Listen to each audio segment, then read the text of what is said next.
blah, blah, blah, blah, blah. Take that as you will. Take it as a recommendation or a warning, however you want. See, this is what happens when my brain just does not work properly. Oh yeah, so very much, YA candy. Here is a mess, but whatever. Stop sniffing. People are gonna think you're on cocaine. Hi, I'm Tabitha, and this is my channel, We the Foxen. Life has been lifing again. I wasn't able to get anything done the latter half of last week because I had to take my son to an appointment on Wednesday, and then Thursday and Friday I could get nothing done at all. I just did not have the energy. Barely had the energy to get out of bed and take the kids to school, which soon I'm not going to have to worry about because it's the last week. But then that means I'm just going to have to find ways to entertain them, and that's going to be difficult. Anyway, so all of that aside, I have read quite a bit since, putting on my headphones and skimming through pages along with the audio has been like one thing that I could do while I'm awake. So let's get on with that. I finished Wicked Fox by Kat Cho, and very much, YA candy. And as YA on the young side, yes, Aesop, you can come up if you want. Goodness. It is YA. On the little bit on the younger side. Girl meets boy at school, and she happens to be a fox spirit in Korea. And it's in high school, so yeah, lots of melodrama. It is definitely YA tropey candy. It's the first in, I believe, a duology, the second being Vicious Spirits, and it was entertaining. It is what it is. Don't expect anything to be like super mind-blowing, life-changing. It is YA candy. That's all it is. So yeah, take that as you will. Take it as a recommendation or a warning, however you want. It was fun. After that, continued with the YA stuff, but this one was sci-fi, so it was Zodiac by Romina Russell. Now this one was interesting. Still on the YA side. Girl in training academy. She's training to be like an astrologer. In this solar system that they're in, there's 12 planets representing the 12 zodiac signs, and each sign has their own specialty. They have their own culture, and yada yada yada. This main girl, she has an innate ability to prognosticate, essentially tell the future through the stars, through astrology. But it doesn't match up with how others do it with their ephemeris, so with their essentially computer aids to do it. And she can see much farther and deeper that doesn't show up on the work for others. So it's a chosen one trope. She only becomes a chosen one because she's like the last one left alive. There is a tragedy on her home planet of cancer, and she gets chosen to be the new leader. And she goes on a whirlwind tour of the couple of planets in the solar system to try and warn them of a danger that's coming. The danger is the 13th sign. Any of you who may know, for the thing that's been going around sometimes the last couple of years for astrology is that the stars have moved so much that there should be a 13th sign now, and it's Ophiuchus. And yeah, So Big Baddie is coming, and she tries so hard to convince everybody, and at one point she does convince everybody, but then it backfires to the point where everyone thinks that she did this on purpose to get rid of rivals, to cause more chaos. And again, it's a fun ride, interesting concept. I don't think that I will get the books anymore, but I may eventually go through the next 3 books on audio whenever I want a sci-fi candy drop like this. So it was a good time, but still very YA. After that, I read Vengeful by V.E. Schwab. Oh my god. I loved these books, and I did not realize that they weren't a duology. It's just that this one was printed so long ago, relatively, that I thought it was a duology. But no, it ends on a cliffhanger, 2018.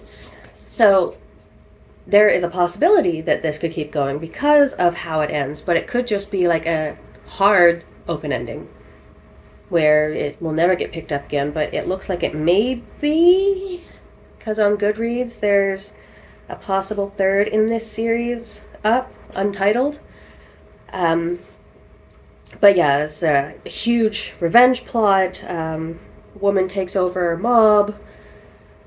Let me see. Victor is having problems with his powers because he was brought back by Sydney. Eli was taken into custody by a supers, a secret government department, and they end up playing cat and mouse again.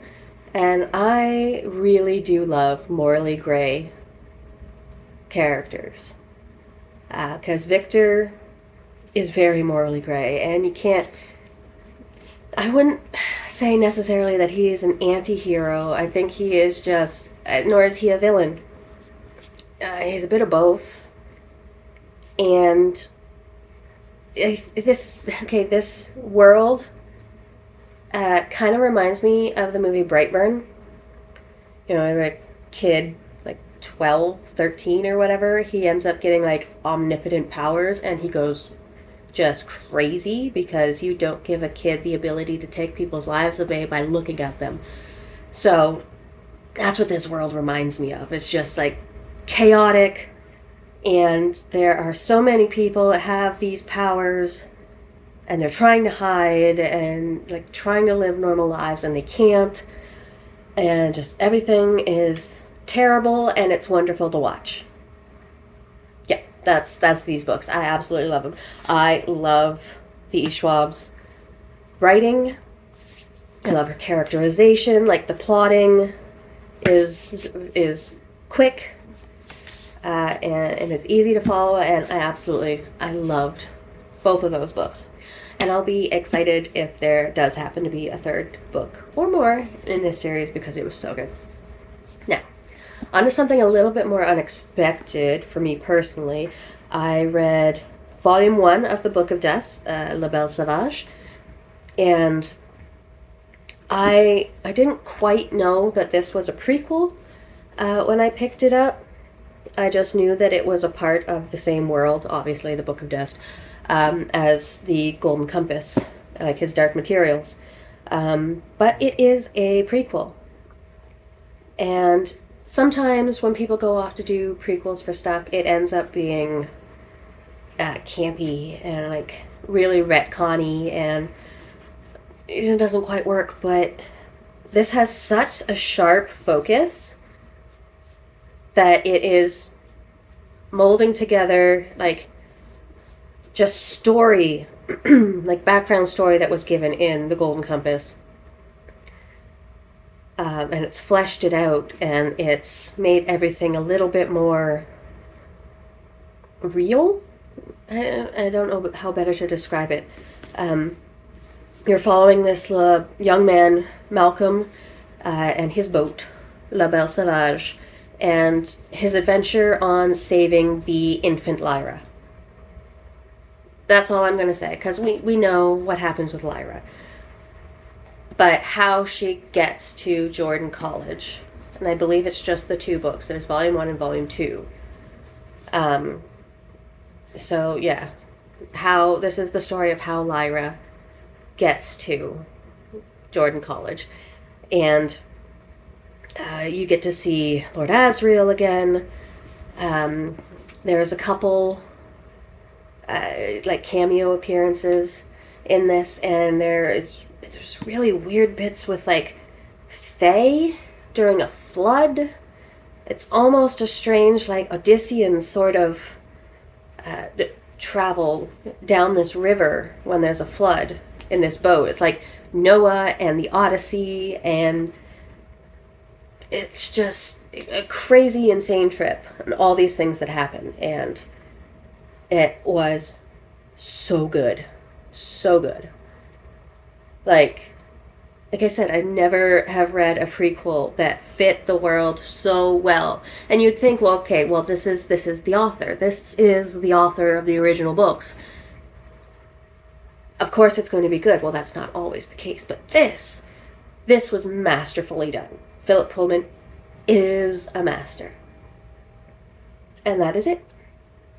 I will have to get the 2nd book and definitely read that. Okay, so after that, I had to take a break. So I had to take a break from fiction to go into some reality. I read The Good Neighbor, The Life and Work of Fred Rogers by Maxwell King. Oh my god, it was so good.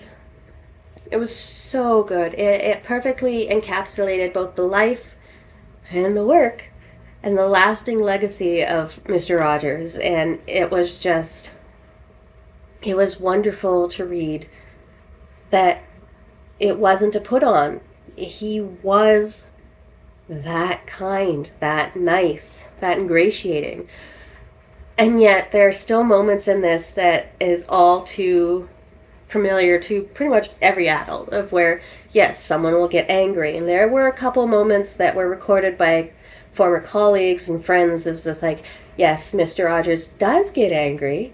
One description a woman gave was just like, and then I heard Fred say a bunch of words that you never thought you'd hear coming out of Mr. Rogers' mouth. And it just made it so much more real that even though he was practically a saint, he was still human. And it was a lovely story. A lot of the research that Maxwell King did,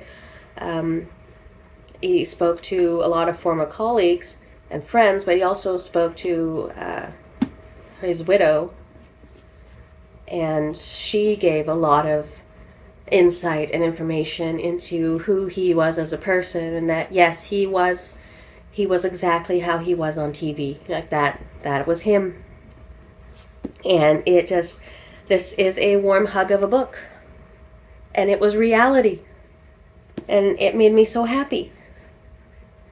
It was just, yeah, everyone should read this. I mean, everyone has watched Mr. Rogers, so everyone should read about him. And there's that. And then we go from, Mr. Rogers to Nordic Murder Mystery.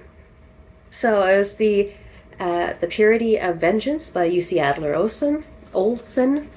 And this is part of the Department Q series. And I believe this is book 4. And this one was actually quite funny. I don't think it was meant to be funny. I just find the characters, they're Carl, Merk, I will never pronounce that right, it's Danish.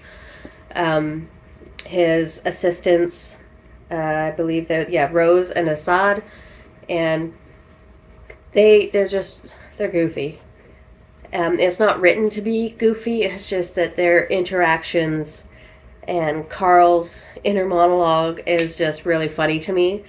And when they're going through these weird, like, cold cases and trying to figure stuff out, it's a really good time.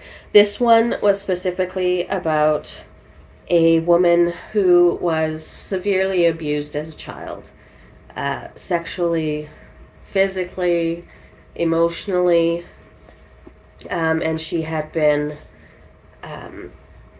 sent off to a girls' home for the mentally deficient. They use the R word, but again, it was when that happened within the context of the book, it was in the 80s. But then she, and she, through a whole lot of misadventure and just terrible things, she ends up becoming sterilized. And then later in her life is ruined yet again by the same doctor who did it to her, and that starts her whole plotting revenge thing.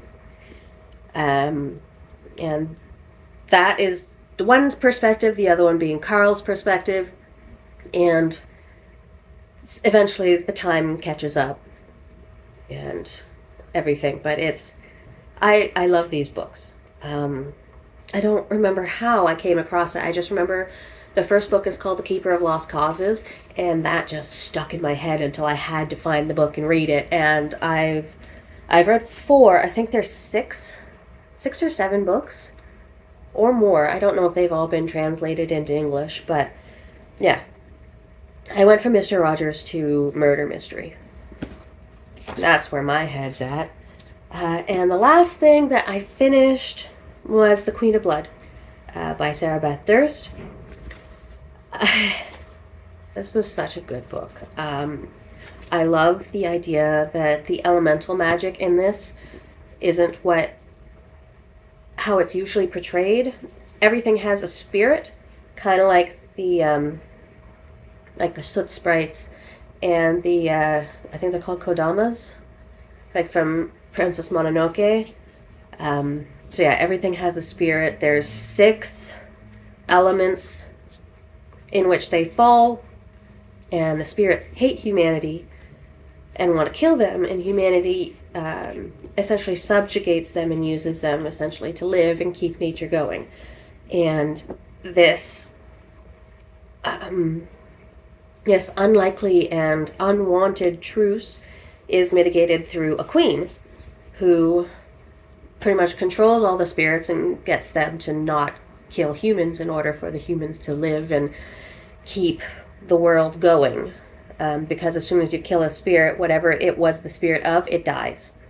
So if you kill enough wood spirits, the forest is gone. You kill wind, like an air spirit, then, a wind doesn't come in and bring rain, and like so on and so forth. I think you get the idea. But our main character, Delena?